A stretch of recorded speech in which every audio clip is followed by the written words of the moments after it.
இன்னைக்கு மதிய உணவுக்கு சாதம், கேரட் பீன்ஸ் பொரியல்,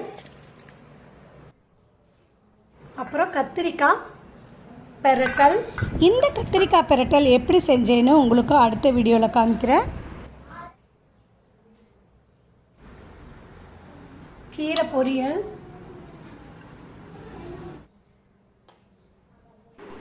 இந்த வெயிலுக்கு உடல் சூட்டு தணிக்கிறதுக்காக பாலக்கீரையும் பருப்பு சேர்த்து கடையில் செஞ்சுருக்கோம்.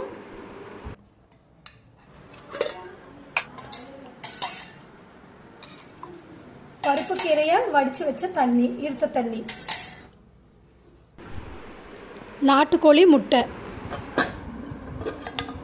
அப்புறம் தக்காளி கடையல். இது இட்லி, தோசை, பூரி, பொங்கல், சப்பாத்தி, சாப்பாடுன்னு எல்லாத்துக்குமே சூட் ஆகும் இந்த சைடிஷை. இவ்வளோ தாங்க இன்றைக்கி மதிய உணவுக்கு நாங்கள் செஞ்சுருக்கோம். இந்த வீடியோவை உங்கள் ஃப்ரெண்ட்ஸ்க்கும் ஷேர் பண்ணுங்கள், லைக் பண்ணுங்கள். அப்படியே என்னோடய மதிய உணவு எப்படி இருந்ததுன்னு எனக்கு கமெண்ட் பண்ணுங்கள். கொள்ளு ரசம். என்னடா இது இந்த வெயில் காலத்தில் கொள்ளு ரசம் வச்சுருக்கிறேன்னு நினைக்காதீங்க.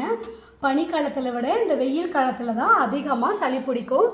ஏன்னா குழந்தைங்க ஐஸ் வாட்டர், ஐஸ்கிரீமுன்னு சாப்பிடுவாங்க.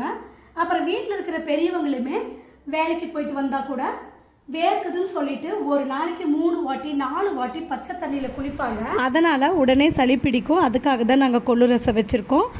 இந்த ரசம் எப்படி வச்சேன்னு உங்களுக்கு அடுத்த வீடியோவில் காமிக்கிறேன். நன்றி.